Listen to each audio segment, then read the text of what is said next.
අම්මලා වෙන්න ඉන්න කට්ටියට සහ අම්මලා වෙලා ඉන්න කට්ටියට පිපින් එකයි ඇඩ්‍රිනලින් රෂ් එක එක්ක වෙලා අපි මේ ප්‍රෝග්‍රෑම් එක කරන්න ප්ලෑන් කළා. වෙන ප්‍රෙග්නන්සි එකත් එක්ක තියෙන ලොකුම ප්‍රශ්න තමයි වේට් ගේන් එක. ඉතින් අපි එදී කාරණා තුනක් අපි කතා කරන්න යනවා මේක මැනේජ් කරගන්නේ කොහොමද කියන එක. මේ කල්චර් එකේ තියෙන ලොකුම ප්‍රශ්නයක් තමයි ප්‍රෙග්නන්ට් වෙලා ඉන්න කාලේ ප්‍රෙග්නන්සි එකේදී අපිට තියෙනවා දෙන්නට කන්න ඕනේ කියලා. ඊට පස්සේ ඩිලිවරි එකකින් පස්සේ අපිට තියෙන ප්‍රශ්න තමයි පිටි දෙනවනේ කියලා ආයෙ කන්නේ කියන එක. ඉතින් මම දන්නවා දැන් මම තාත්තා කෙනෙක් වශයෙන් being a trainer මගේ wife pregnancy එකේ කිලෝ 25ක් වැඩි වෙනවා. ඉතින් එතකොට අපි තේරුම් ගත්ත දේවල් ටිකක් තියෙනවා.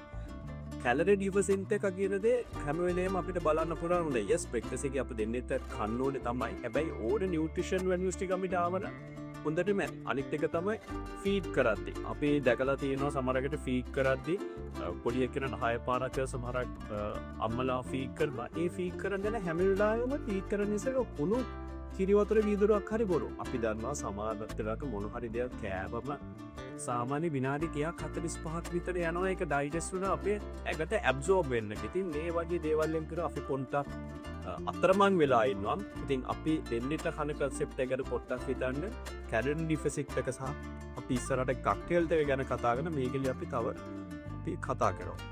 අපිට තියෙන අනිත් ප්‍රශ්නේ තමයි අද නොවේ හෙට.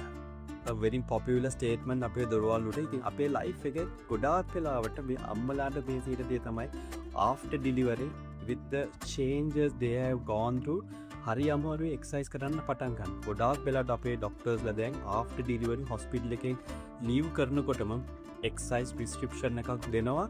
මේ එක්සයිස් ටික කරන විදිය සහ ඔක්කොම. ඉතින් අපි humbly request කරන්නේ පුළුවන් ඉක්මනට ඕගලන්ට ඕගලන්ගේ එක්සයිස් රුටීන් එක පටන් ගත්තා නම් ඕගලන්ට ආයෙ back to normal ඕගලන්ගේ හිටපු level එකට එන්න එච්චර අමාරු දෙයක් නෙමෙයි. ඉතින් මතක තියාගන්න අද නොවේ හෙට කියන දේ අපි එක්සයිස් වලදී ඉක්මනට මේකයි back to normal වෙන්න අපි will start our exercise routine the way you can.